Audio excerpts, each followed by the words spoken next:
तो दोस्तों आज यानी कि 19 जनवरी के जो भी इंपॉर्टेंट करंट अफेयर हैं उनको आइए फटाफट डिस्कस करते हैं। पहला क्वेश्चन है, हाल ही में खबरों में रही युवा पेशेवर योजना यानी कि यंग प्रोफेशनल स्कीम को भारत किस देश के साथ मिलकर शुरू कर रहा है? तो देखो फ्रेंड्स, ये जो यंग प्रोफेशनल स्कीम है इसको शुरू कर रहा है भारत यूनाइटेड किंगडम के साथ मिलकर। और इस योजना का नाम क्या होगा? UK India young professional scheme. ठीक है। और इस योजना की घोषणा हाल ही में 15वें UK India foreign office consultation यानी कि FOC नई दिल्ली की बैठक में की गई। और इस योजना का लाभ 18 से 30 वर्ग के डिग्री धारक नागरिकों को मिलेगा। इन्हें ब्रिटेन में 2 साल तक रहने और काम करने की सुविधा होगी। अगला क्वेश्चन है, भारत गौरव डिलक्स AC पर्यटक ट्रेन भारत और किस देश के बीच चलाई जाएगी? तो याद रखना कि भारत गौरव डिलक्स AC पर्यटक ट्रेन ये चलेगी कहाँ से? ये चलेगी नई दिल्ली से लेकर नेपाल के बीच में। 17 फरवरी को दिल्ली से चलकर यह अयोध्या और जनकपुर जो कि नेपाल में स्थित है के बीच की दूरी को तय करेगी। साथ ही साथ यह नंदीग्राम, सीतामढ़ी, वाराणसी और प्रयागराज में स्थित तीर्थ और विरासत स्थलों को कवर करेगी। अगला क्वेश्चन है, हाल ही में किस देश के राष्ट्रपति गुयेन जुआन फुक, नाम याद रखना, गुयेन जुआन फुक ने इस्तीफा दे दिया है? तो ये वियतनाम के राष्ट्रपति हैं। ठीक है। तो सत्तारूढ़ पार्टी के द्वारा भ्रष्टाचार, घोटालों और गलत कामों के लिए जिम्मेदार ठहराए जाने के बाद वियतनाम के राष्ट्रपति गुयेन जुआन फुक ने इस्तीफा दे दिया है। वियतनाम की राजधानी कहाँ पर है? हनोई है। करेंसी वियतनामी डोंग है और PM है फ्राम मेन चेंग। हाल ही में AD दामोदरन का निधन हो गया है जो कि पूर्व महानिदेशक थे किसके? तो दोस्तों इसका आंसर हो जाएगा AD दामोदरन, जिनका निधन हो गया है वो CSIR के पूर्व महानिदेशक थे। CSIR का फुल फॉर्म भी कई बार एग्जाम में पूछा गया है। तो उसका फुल फॉर्म होता है council of scientific and industrial research. और इसकी वर्तमान में पहली महिला DG हैं नल्लाथम्बी कलाईसेल्वी, ये नाम याद रखना। CSIR की स्थापना 1942 में हुई थी।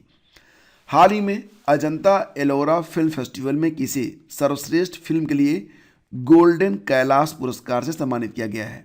अजंता एलोरा फिल्म फेस्टिवल सर्वश्रेष्ठ फिल्म के लिए गोल्डन कैलाश पुरस्कार दिया गया है नानेरा नामक फिल्म को। और इस फिल्म के निर्देशक कौन है? दीपंकर प्रकाश हैं। और नानेरा एक राजस्थानी फिल्म है। नानेरा का मतलब होता है नाना का घर।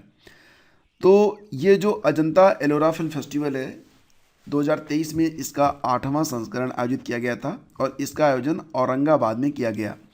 और याद रखना कि सर्वश्रेष्ठ बाल कलाकार और सर्वश्रेष्ठ अभिनेत्री का दोनों का पुरस्कार मिला है अक्षता पांडवपुर को। कन्नड़ फिल्म कोली ईश्वरो के लिए बेस्ट एक्टर का खिताब मिला जीतू कमल को बांग्ला फिल्म अपराजितो के लिए। हाल ही में किसे फेडरल बैंक लिटरेरी अवार्ड 2022 से सम्मानित किया गया? फेडरल बैंक लिटरेरी अवार्ड 2022 से सम्मानित किया गया है के वेणु को। तो ये तस्वीर आप देख सकते हैं। जनवरी 2023 में प्रसिद्ध लेखक के वेणु को उनकी आत्मकथा ओरन वेन नंथी नंते कथा, नाम याद रखना, ओरन वेस नंथी नंते कथा के लिए फेडरल बैंक लिटरेरी अवार्ड 2022 से सम्मानित किया गया। वेणु ने केरल लिटरेचर फेस्टिवल के भाग के रूप में आयोजित एक विशेष कार्यक्रम में फेडरल बैंक के अध्यक्ष और स्वतंत्र निदेशक बाल गोपाल चंद्रशेखर से यह पुरस्कार प्राप्त किया है। याद रखना कि फेडरल बैंक द्वारा गठित यह पहला साहित्यिक पुरस्कार है।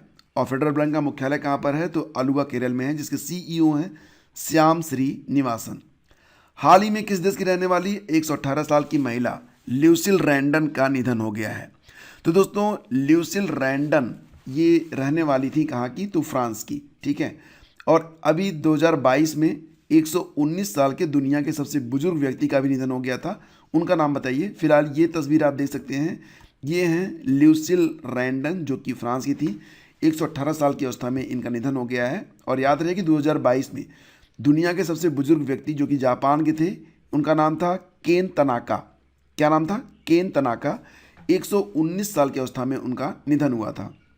याद रहे कि दुनिया के सबसे उम्रदराज क्रिकेटर एलिन एस का भी 110 वर्ष की अवस्था में निधन हो गया था। एलिन एस जो थी वो इंग्लैंड से थी। और ये भी याद रखना कि दुनिया के सबसे उम्रदराज शतरंज ग्रैंड मास्टर यूरी एवरबख का भी निधन हो गया था। उनकी उम्र लगभग 100 वर्ष की थी और वो रूस से थे।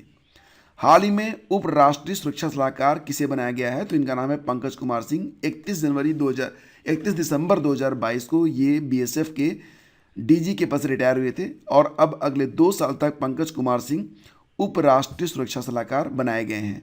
वर्तमान में हमारे जो राष्ट्रीय सुरक्षा सलाहकार हैं उनका नाम आपको पता ही है, अजीत डोभाल जी हैं। अच्छा, इंडिया मोबाइल गेमिंग के अनुसार कौन सा राज्य मोबाइल गेमर्स के लिए शीर्ष स्थान के रूप में उभरा है? मतलब कौन सा राज्य ऐसा है जहां पर मोबाइल गेमिंग खूब करी जाती है, खूब खेलते हैं लोग? तो ये अपना प्यारा उत्तर प्रदेश ही है जहां पर लोग खूब मोबाइल खेलते हैं। और उसमें जानते हो कौन सा खेल? लोग भैया लूडो बहुत खेलते हैं, लूडो, सांप सीढ़ी, यही सब खेलते हैं। और एमपीएल ने एक रिपोर्ट जारी की है, उसी में ये बताया है। और दूसरे स्थान पर बम्बई के लोग हैं, महाराष्ट्र के। तीसरे स्थान पर राजस्थान के लोग हैं। चौथे स्थान पर बिहार के लोग हैं। तो मोबाइल गेमर्स के लिए ये 4 राज्य स्वर्ग हैं। जनवरी 2023 में आर्कियोलॉजिकल सर्वे ऑफ इंडिया ने बिहार नालंदा में 1200 साल पुराने कितने लघु स्तूपों की खोज की है? तो कुल 2 लघु स्तूप हैं। और ये जो लघु स्तूप हैं वो किसके हैं?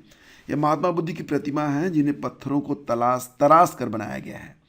नालंदा के बारे में आप जानते ही होंगे, मगध के प्राचीन साम्राज्य में एक महाविहार और एक बौद्ध मठ था। तो दोस्तों ये थे आज के प्रश्न। अब एक प्रश्न होगा आप लोगों के लिए जिसका आंसर आप लोगों को देना है। तो दोस्तों प्रश्न है कि निम्नलिखित में कौन एक भारतीय संविधान के अंतर्गत आपात की उद्घोषणा का आधार नहीं हो सकता है? ये प्रश्न यूपीपीएससी की परीक्षाओं में पूछा गया है और इसे मैंने लिया है ROARO 2016 की परीक्षा से।